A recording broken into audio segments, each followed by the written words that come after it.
Set صاحب، گنڈاپور صاحب کا گنڈاسا یہ ایک نئی فلم بن رہی ہے اس وقت کے پی کے لیول پر، 15 دن کے لیے یہ چلے گی 15 دن ہاں سنیما گھروں میں. Why not for a month؟ 15 دن کی مہلت ہے ابھی ابتدائی طور پر، اس کے بعد دیکھا جائے گا کہ کیا ہوتا ہے کیا نہیں. لیکن 15 دن کی مہلت دیتے ہوئے گنڈاپور صاحب کیا فرما رہے ہیں، سنیں. آپ کا زور بھی ہم نے دیکھ لیا ہے، کشمیر میں ایک دن میں آپ کی ہوا نکل گئی ہے. ایک دن میں جن کی آزادی میں ہمیں جنگیں لڑی ہیں، تم تو ان کے سامنے ہماری ہوا نکل گئی ہے. اگر ہم آ گئے تمہارا کیا حال ہوگا؟ 15 دن کا ٹائم ہے، اس ٹائم میرے ساتھ بیٹھو، مسئلے کو حل کرو. اور اگر آپ کو یہ لگ رہا ہے کہ جو میں نے یہ بات کی ہے کہ بٹن پھر میں آن آف کروں گا، تو پھر میں آپ کو دکھاؤں گا کہ بٹن میرے ہاتھ میں اور یہ بٹن میں ہی آن آف کروں گا. یہ دیکھیں کشمیر کو لے کر یہ بیانیہ جو پاکستان تحریک انصاف بنا رہی ہے، اس کا کیا مطلب؟ دیکھیے وہ تو بات کی بات ہے، وہ بھی آتے ہیں ہاں، مگر بات تو صحیح کہہ رہے ہیں کہ ایک دن میں ہوا نکل گئی. فیڈرل گورنمنٹ کی بھی، وہاں کی لوکل حکومت کی بھی، اور ان کے پیچھے جو کھڑے ہیں سب کی ہوا نکل گئی نا. اور اتنی ہوا نکلی ہے کہ 23 ارب روپیہ دینا پڑ گیا. ہوا بھی نکل گئی اور 23 ارب روپیہ بھی دینا پڑ گیا. اور سب سے زیادہ بڑا خرچ فکر یہ ہے کہ اور جگہ پہ بھی لوگ کھڑے ہو گئے. اگر تاجر حضرات یہاں کھڑے ہو گئے لاہور میں، جب آپ ان سے ٹیکس لینے جائیں گے اور لاہور کو بند کر دیا تو پھر کیا ہوگا؟ اور اب تو آپ نے ایک جیسے کہتے ہیں نا، ایک کاپی کیٹ اسٹرائکس کی اجازت دے دی ہے کہ جب بھی کوئی اسٹرائک کرے گا 2-3 دن اور لڑائی جھگڑے ہوں گے تو آپ فوراً پیسے دے کے اپنی جان چھڑائیں گے. تو یہ تو بہت برا فیصلہ تھا، اور بہت پہلا فیصلہ کہ رینجرز کو بھیجنا اور لڑائی کرنا instead of negotiations and talks, that was a bad decision. اور اس کے بعد پھر یہ بندے جو مارتے وہ بھی بیڈ ڈیسیجن، اور پھر یہ 23 بلین دینا یہ بھی بیڈ ڈیسیجن. آل 3 بیڈ ڈیسیجنس. اور اس میں government was involved and so was the establishment. یہ جو صاحب ہیں یہ صحیح کہہ رہے ہیں.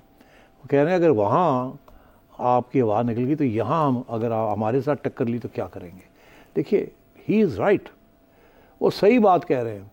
آج اگر پی میں جو کہ 99% عمران خان ہے، 80% یا 70% نوجوان طبقہ جس قسم کی باتیں یہ لوگ کرتے ہیں، تو یہ اگر وہاں انہوں نے اس قسم کی سٹرائکس ہونی شروع ہو گئی اور لڑائی جھگڑے شروع ہو گئے تو اس کو تو کوئی کنٹرول نہیں کر سکے گا.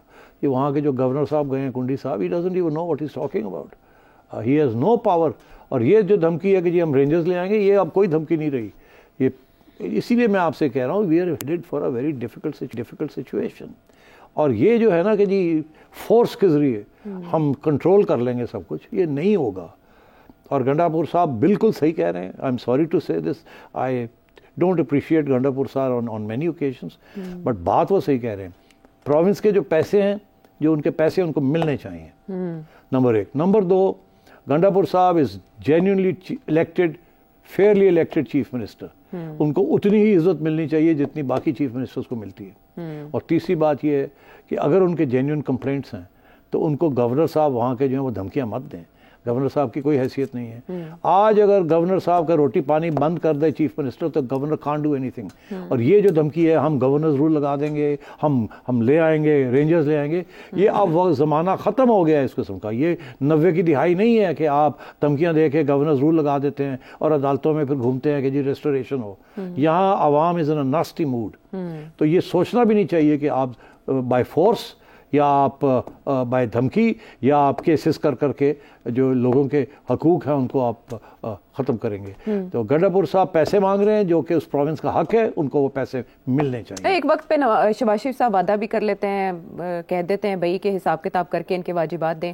محسن نقوی صاحب ملنے چلے جاتے ہیں علی امین گنڈاپور صاحب سے. پھر یہ کور کمانڈر ہاؤس پہ بھی ان کے جا کے میٹنگز کی اطلاع تھیں. اب تو کور کمانڈر بھی چینج ہو گئے. لیکن بات یہ ہے کہ ریزالو ہونے کی طرف معاملات کیوں نہیں گئے؟ اور یہ 15 دن میں کیا ہو جائے گا؟ وفاقی حکومت توجہ دے دے گی ان دھمکیوں کے بعد؟ پہلے گنڈاپور صاحب نے یہ کہا تھا نا کہ اگر میری بات نہ مانی بجلی کے اوپر اور لوڈ شیڈنگ کے شیڈیول جو ہے جیسے میں کہہ رہا ہوں تبدیل نہ کیا تو میں خود جا کے اور جہاں بیٹھ جاؤں گا اور اپنا کروا لوں گا. تو گورنمنٹ نے نہیں کیا، وہ خود پہنچ گئے اور جا کے کروا لیا. ایسے ہی ہے نا. دیکھیے چیف منسٹر ہیز فورس، اور یہ چیف منسٹر کے پاس صرف پروونشل ریاست جو ہے اس کی فورس نہیں، عوام کی بھی پیچھے ان کے ساتھ ہے. یہ یاد رہے کہ یہ وہی لوگ ہیں جو کہ زمان پاک میں لاہور میں آ گئے تھے اور آ کے خان صاحب کو گھراؤ کر کے بچا لیا تھا. آپ کی پولیس ایون جی بی سے آگے تھے. تو بات یہ وہ جذبہ ہے. اگر آپ نے ان کو چھیڑا تو بڑا مسئلہ بن سکتا ہے. تو کیا کریں پھر؟ فوری مذاکرات، انصاف. انگیج کریں. اور دیکھیے اب یہ ایسے معاملہ چل نہیں سکتا عائشہ جس طریقے سے یہ چلانے کی کوشش کر رہے ہیں. اسی لیے خان صاحب ایک چوری کے ووٹ کے اوپر آ کے بیٹھے تھے. کتنی دیر؟ 3.5 سال چلی. زیادہ دیر نہیں چلی نا. نہیں نہ چلی. بالکل. تو آپ کا کیا خیال ہے کہ اب جو حالات ہیں اس سے بھی زیادہ سیریس ہے, اس سے بھی زیادہ گھپلا ہوا ہے. تو اس لیے میں سمجھتا ہوں کہ جتنی جلدی ایک نیشنل کنسنسس کریٹ کیا جائے ٹو ریزالو دیز ایشوز, میں یہ سمجھتا ہوں یہ جو انیشیٹو ہے یہ شہباز شریف صاحب سے نہیں آ سکتا. پھر یہ صرف دو لوگ ہیں اس ملک میں جو اس کو کر سکتے ہیں, اور تیسرا بندہ ہے جو کہ اس کے اوپر انگوٹھا لگا سکتا ہے.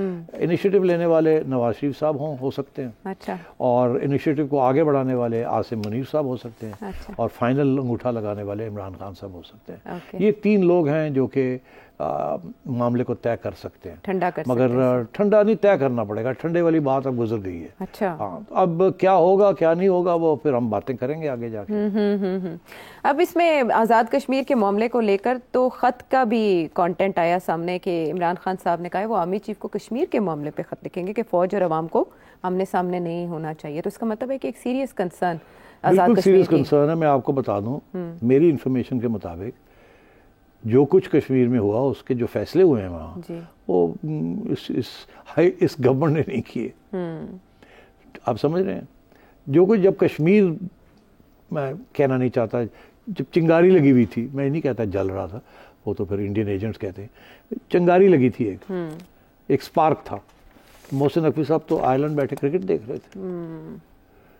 اس کا کیا مطلب ہے؟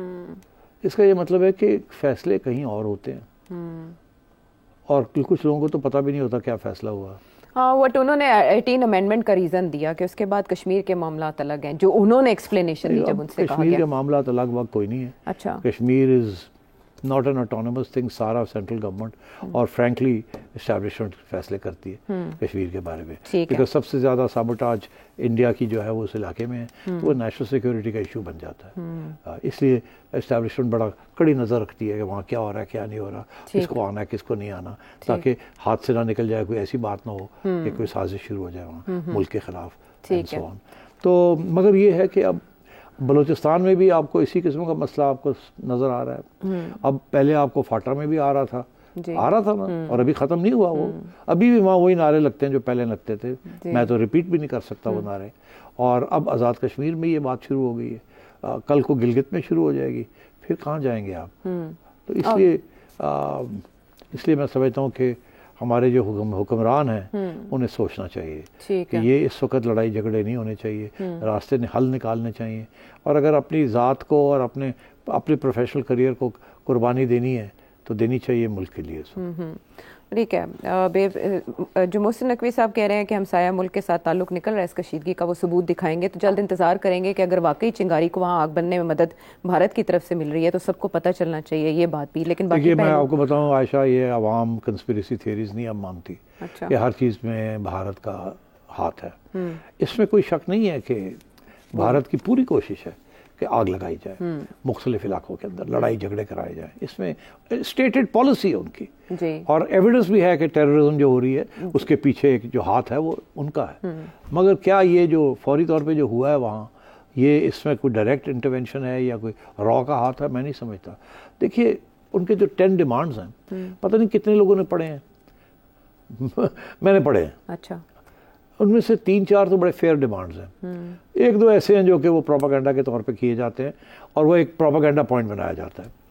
جو فیئر ڈیمانڈ ہے وہ یہی ہے کہ بیکورڈ ایریا, پالیسی پہلے یہی تھی کہ بیکورڈ ایریا کو سبسڈائز کیا جائے, بجلی بھی سستی ملتی تھی, آٹا بھی سستا ملتا تھا. اب IMF نے آ کے کہا ہے یہ سب بند کریں, بیکورڈ اور نان بیکورڈ آپ کنسسٹنسی کریں. یہ اس گورنمنٹ کی مجبوری ہے, ان کو کرنا پڑ رہا ہے. انفارچونیٹلی ایک وہاں کی عادتیں پڑی ہوئی ہیں کہ ہم اسپیشل ہیں, ہم نے بڑی کوئی ہیں, اور اس لیے ہمیں اسپیشل فیسلٹیز ملنی چاہیے. اور بہت سے لوگ ہیں جو سمجھتے ہیں کہ آزاد کشمیر کے لوگ دنیا میں پہنچ گئے ہیں, وہاں سے پیسے بیچتے ہیں, ہمارا بہت بڑا حق ہے, یہ ہے وہ ہے. ایسی کوئی بات نہیں ہے. پیسے آپ عدالت حکومت کے لیے نہیں بھیجتے, پیسے آپ اپنی فیملیز کے لیے بھیجتے ہیں. تو اٹس ناٹ این ایشو, آپ بھیجیں یا نہ بھیجیں, got nothing to do with your patriotism. مگر البتہ یہ ضرور ہے کہ Azad Kashmir is in the line of fire. It is on the border. It is the center of conflict.